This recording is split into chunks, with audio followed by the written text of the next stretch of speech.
like to be the father of a 6-year-old boy? My son, yeah, that's called an A1 setup. That's why I'm a big-time comedian. Sure.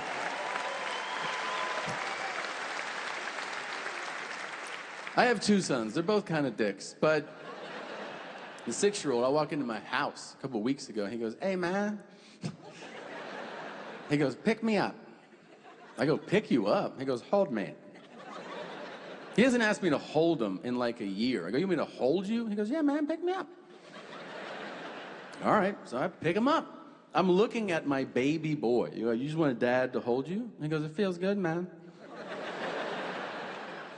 I go, "I like it too, buddy." And then a moment later, I feel a hot, piercing, spreading sensation on my midsection.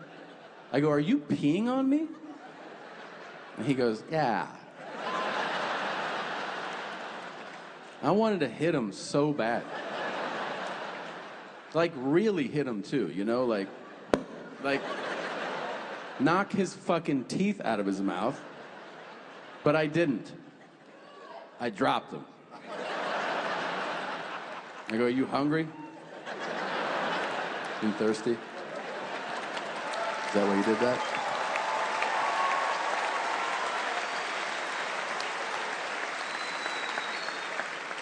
I like a finger up the butt.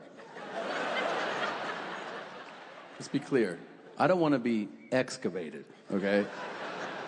I just like a little, you know, a little Steve Aoki. What's this button do? Prime the pump. Don't frack the crack. You're with me, right? Yeah. Do you like that, sir? Yes. The stash gives it away. I knew you were in. You? Fuck yeah. All the cultures up front.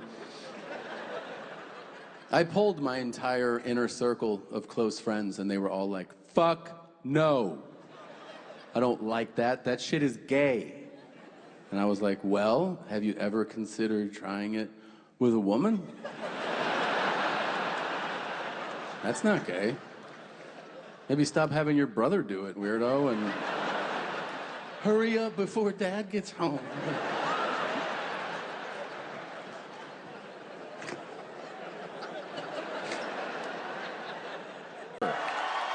Why not?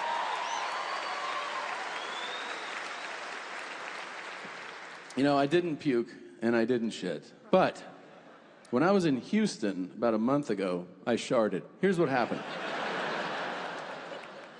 If you were going to make a list of the best places to shart, and I don't know why you would, but if you did, number 1 is the bathroom. And that's where I was. I was in a public restroom, and I was at the urinal. I was just enjoying a delightful afternoon pee, you know? Like a 90-second one, you know? Where your mind just kind of goes, stream of consciousness takes over, you're just lost, and you're like, are birds real or are they honing devices? I don't know. Jesus, how big were Aretha Franklin's tits, you know? You ever think about that? Everyone talks about Dolly Parton's tits. Do you ever look at Aretha Franklin's tits? It looked like she was nursing seal pups. It's insane. If she couldn't sing, she'd be serving lunch. You know what I mean? Those are some tits. So, I'm pissing, and it's great. My wife always gives me shit, by the way. She's like, "You enjoy your bodily functions so much." And I'm like, "Why don't you just let me live my life?" I mean, I do like peeing. I like sneezing more. If you don't enjoy an open-air, reckless, violent sneeze, you're a fucking communist, okay? It's the best. Yeah. You know what I mean? No one's around. You go, like one of those, you're like, what the fuck? Don't talk to me. I love it. Cumming's the best. If we're obviously, I'm not going to argue that point.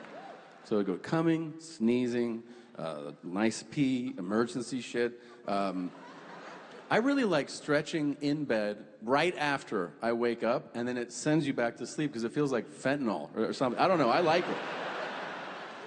I like sitting on the couch on a Sunday and just a nice pinch and roll on my beanbag, you know? Just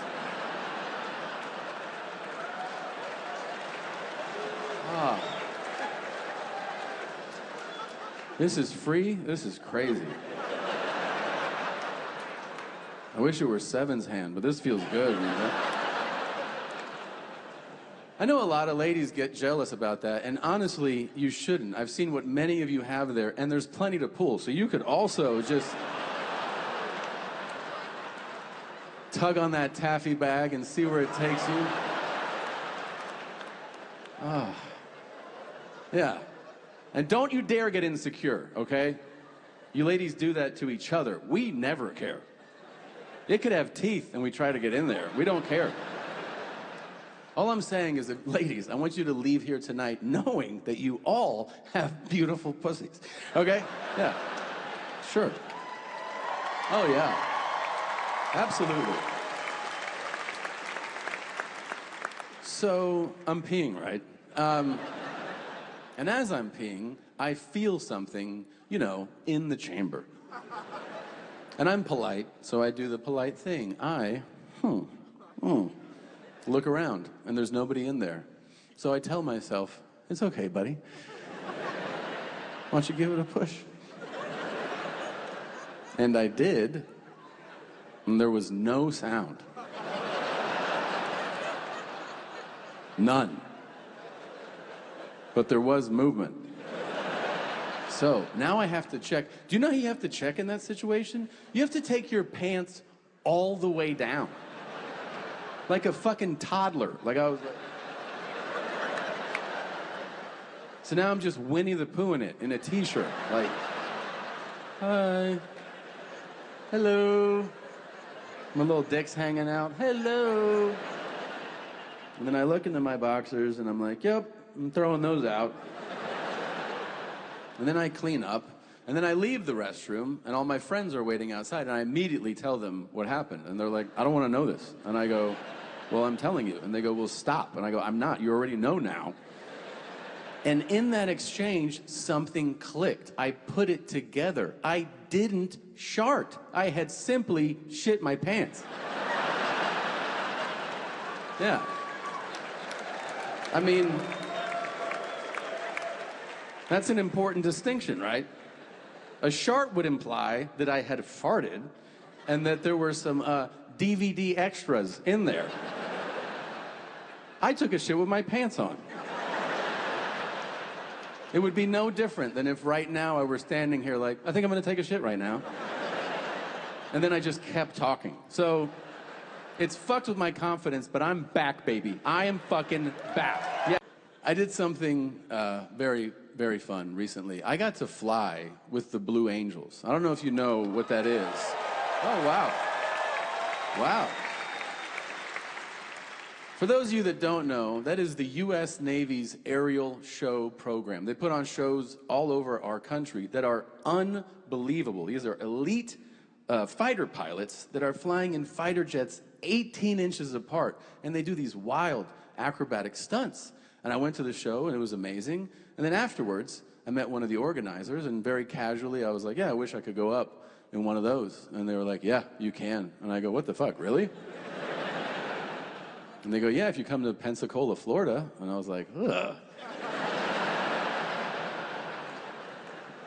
Okay. So I went to Florida. I went to the base, and I met one of the pilots. This dude looked like he was designed in a lab, and then AI just shit him out, okay?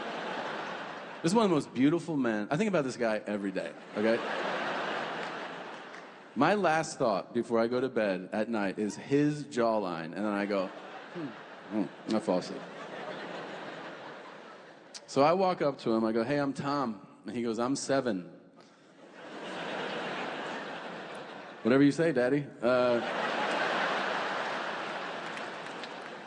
If you're a 7, I'd hate to meet a 10. You know what I mean? So 7 tells me, he goes, hey, we're gonna do some wild stuff up there. So don't eat a lot, because if you eat a lot, you will definitely throw up. And I go, oh, wow. What if I throw up? He goes, I'll give you a little baggie, and you can puke in that. I go, thanks, dog. What if I shit? And he goes, people don't shit.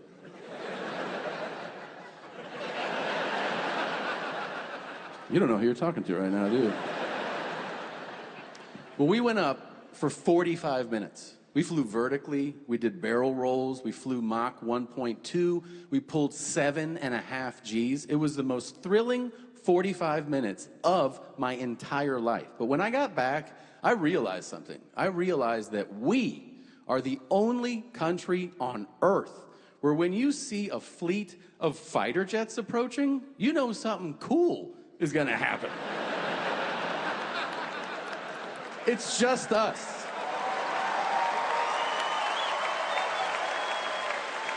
Right? Like, dude, we send them to the Daytona 500 to kick shit off so that every asshole there can go, look at that. That's fucking cool.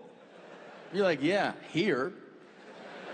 But if you're in the Hindu Kush province of Afghanistan and you see 7 F-22s, you're not like, oh yeah, today's the race. You know, you just go, ugh. And that's it. That's the last fucking sound you ever make before you hear, and then there goes your mom's village. All right, so USA. Now,